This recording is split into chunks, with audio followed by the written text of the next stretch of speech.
परम प्रभु श्री राम जी के अनन्य भक्त और भक्तों के राजा भक्तराज चिरंजीव हनुमान ने आखिर रामायण समुद्र में क्यों फेंक दी। दोस्तों, ये प्रश्न आपको भी शायद थोड़ा चौंका देगा कि हनुमान जी जिनके स्वयं प्रभु श्री राम परम आराध्य हैं, हनुमान जी वह जिनके रोम रोम में राम ही बसे हैं, वह भला अपने आराध्य प्रभु श्री राम की रामायण को समुद्र में क्यों फेंकेंगे। दोस्तों, इसी प्रश्न का उत्तर लेकर आए हैं आज के इस खास वीडियो में आपके लिए। नमस्कार, स्वागत है आप सभी का परम प्रभु श्री राम जी की भक्ति में समर्पित आपके अपने श्री राम सेवा परिवार चैनल पर।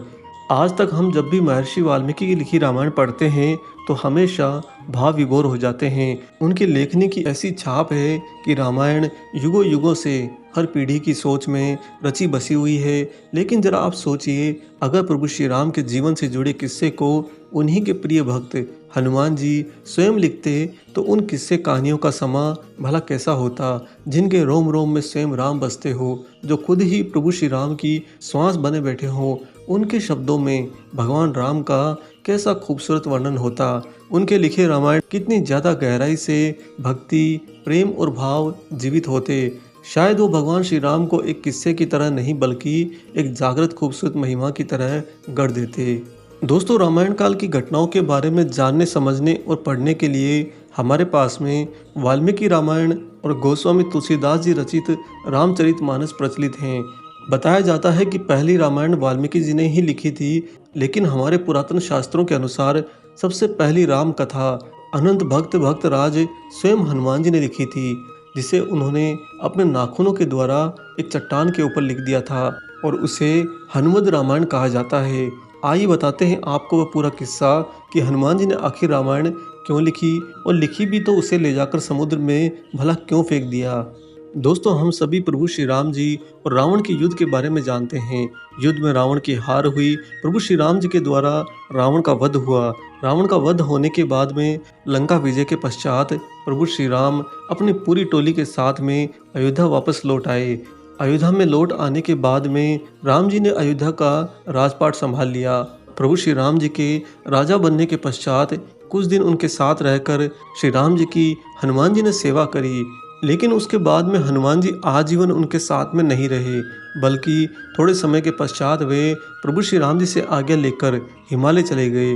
हिमालय जाकर अपने ही परम तत्व भगवान शिव की तपस्या करने लगे।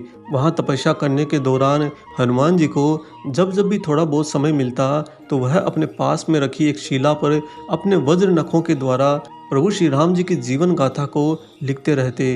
दोस्तों, हनुमान जी के जो हाथ के नाखून हैं उन्हें वज्र नख कहा जाता है। ऐसे नाखून जो वज्र से बने हों।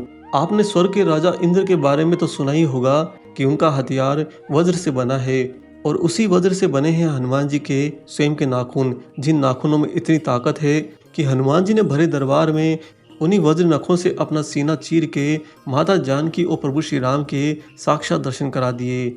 कैलाश पर्वत पर भगवान शिव की तपस्या के दौरान अनेक वर्षों तक हनुमान जी वहीं पर रहे और प्रतिदिन अपनी दिनचर्या के दौरान वहीं पर नज़दीक रखी शिला पर प्रभु श्री राम की जीवन गाथा को अपने वज्र नखों से लिखते रहे। कई वर्षों के बाद में जब हनुमान जी की तपस्या समाप्त हो गई, तब तक उनके द्वारा लिखी गई रामायण कथा भी पूरी हो चुकी थी। हनुमान जी के द्वारा करी गई इस तपस्या के कुछ कालखंड के बाद में महर्षि वाल्मीकि ने वाल्मीकि रामायण लिखनी शुरू करी, और लिखने के बाद में उनके मन में भाव आया कि क्यों ना मैं रामायण सबसे पहले ले जाकर भगवान शंकर को सुनाऊं, उन्हें दिखाऊं। इसी इच्छा से महर्षि वाल्मीकि अपने द्वारा लिखी गई प्रथम रामायण को लेकर कैलाश पर्वत पर पहुंचे भगवान शंकर को समर्पित करने के लिए। जब वे अपनी रामायण लेकर भगवान शिव के सामने पहुंचे तब उन्होंने वहां पर पहले से ही हनुमान जी के द्वारा लिखी गई हनुमद रामायण को देखा।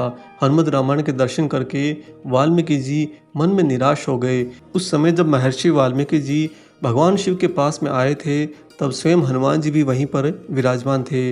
वाल्मीकि जी को निराश होता देखकर हनुमान जी ने विनम्रता से हाथ जोड़कर उनकी निराशा का कारण पूछा, तो महर्षि वाल्मीकि बोले कि उन्होंने बड़े ही कठिन परिश्रम के बाद में प्रभु श्री राम का जीवन चरित्र रामायण लिखी थी, लेकिन आपके द्वारा लिखी गई रामायण देखकर ऐसा लगता है कि अब मेरी रामायण उपेक्षित हो जाएगी, उसे कोई पहचान नहीं मिलेगी, क्योंकि जो आपने लिखा है उसके समक्ष मेरी रामायण तो कुछ भी नहीं है। दोस्तों महर्षि वाल्मीकि के मन का दुख सुनकर हनुमान जी ने कहा कि हे महर्षि, आप जरा भी चिंता ना करें। और इसके साथ ही हनुमान जी के मन में यह विचार भी आया कि महर्षि वाल्मीकि जी एक महान कवि हैं और साथ ही वे राम भक्त भी हैं। मेरी रचना अगर उनसे सुंदर है तो क्या हुआ, उनकी रामायण में भी तो मेरे ही प्रभु श्री राम की महिमा बताई गई है। इसलिए मुझे कुछ ऐसा कार्य करना चाहिए जिससे कि यह संसार महर्षि वाल्मीकि की रचना को ही याद रखे। इसके बाद में हनुमान जी ने अपने द्वारा लिखी गई उस शीला रूपी हनुमद रामायण को पूरा का पूरा पर्वत के साथ में अपने एक कंधे पर उठाया और दूसरे कंधे पर महर्षि वाल्मीकि को बिठाकर समुद्र की ओर उड़ चले।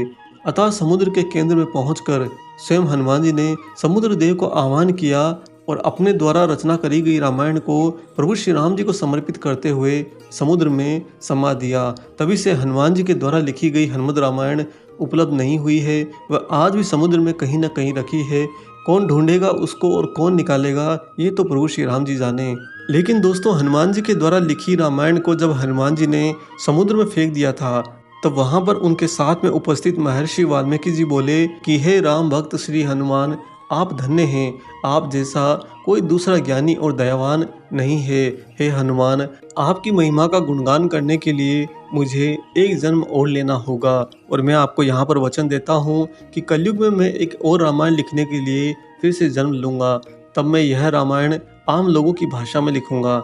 माना जाता है कि रामचरितमानस के रचयिता गोस्वामी तुलसीदास जी कोई और नहीं बल्कि महर्षि वाल्मीकि जी का ही दूसरा जन्म है। उन्हीं के द्वारा दिए गए हनुमान जी के वचन को पूरा करने के लिए उन्होंने यह दूसरा जन्म लिया, जहां पर उन्होंने अपने रामचरितमानस लिखने के पहले हनुमान चालीसा लिखकर प्रभु श्री हनुमान जी का गुणगान किया और हनुमान जी की ही प्रेरणा से बाद में उन्होंने रामचरितमानस भी लिखी।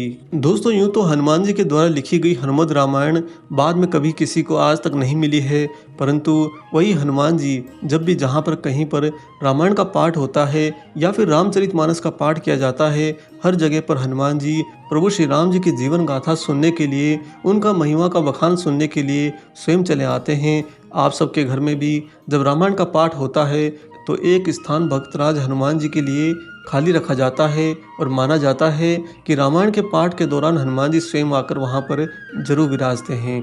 अब तक आप जान ही गए होंगे कि हनुमान जी ने आखिर रामायण समुद्र में क्यों फेंक दी थी, इसके बावजूद कि वह स्वयं तो परम प्रभु श्री राम जी के ही अनंत भक्त हैं। दोस्तों हनुमान जी के द्वारा किया गया यह कृत्य उनके दयालु स्वभाव और प्रभु श्री राम जी के साथ में अनन्य प्रेम को दर्शाता है।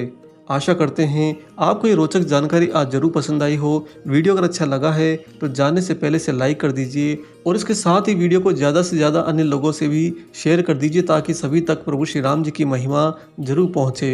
अगर आप चैनल पर नए हैं तो चैनल को सब्सक्राइब करके जरूर जाइएगा। मिलेंगे बहुत जल्दी ही एक और ऐसे ही नए अलौकिक वीडियो के साथ में।